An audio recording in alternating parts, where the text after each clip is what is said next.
Hey guys, this is a short spoiler-free review about the series The Book of Ancestor, written by Mark Lawrence. There are three books in the series: Red Sister, Grey Sister, and Holy Sister, and there is a novella between Grey Sister and Holy Sister, which is equally good. I'm gonna give overview of the entire series rather than going book by book. So that said, let's dive into the story. Nona Gray is taken to the convent of Sweet Mercy seconds before getting hanged.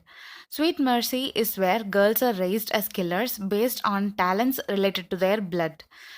Nowhere to go, she starts learning and developing her skills in the convent. She befriends few fellow novices and tries to settle in. Before she could master any skill, her past comes to haunt her. When she finally gets rid of all her problems, something gets stolen from the convent of Sweet Mercy. A larger power play comes into picture in which Nona involves herself determined to return the stolen object to the convent. She learns of the motive behind the stolen object and she must go through a great deal to prevent war and destruction. What happens next is the rest of the story. The novella Bound that comes between Grey Sister and Holy Sister is a short story that explains the reason behind something that happens between Nona and one of her friends in Holy Sister, which is the third book. So I would suggest you to not skip this story because it is interesting. This is a fantasy series that I absolutely loved, so I'm gonna give an elaborate review, obviously. I'm gonna start with the magical element that is the base of the story. Before the beginning of the story, there is a description about the abilities that are passed on through bloodline and what being a red sister or grey sister or holy sister means. This was very helpful in understanding the mechanics of the magical system. Next, the plot. The story was neatly spread among three books, unlike one being an extension of the other. The war and strategies were written in such a way that some actions that take place in the first book seems to have impact in the third book, meaning the strategies were planned well ahead and the amount of thinking and execution was amazing. Coming to the characters. Nona is the main character, and the book is narrated in her POV mostly.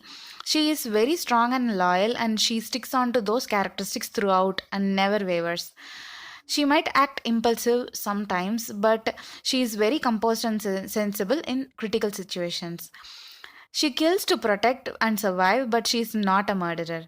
She is one of the strongest female characters that I've ever read, and I absolutely love her. Apart from Nona, there are more than 10 strong characters who play very important roles throughout the series. I know that's a lot of characters, but with accumulation of characters one after the other, you will not find it difficult to remember who is who. In fact, each character's depth will make you remember every single person's ability easily. Now, about the convent. There were adequate descriptions of classes that were taught for the novices to enhance their ability and skills.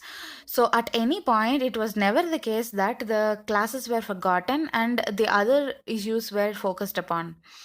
There was progressive learning happening throughout the series. Normally, in any series with successive books, some elements might go wrong or missing, making it less interesting than the previous book. But that never happened in this series. All the books were equally lovely and the ending was very satisfying. I would highly recommend this series to every fantasy lover. I would rate all the three books a 5 out of 5. Thank you guys for watching this video. If you like this review, hit the like button and subscribe to my YouTube channel. Keep reading books. Until the next review, this is Darshini signing off.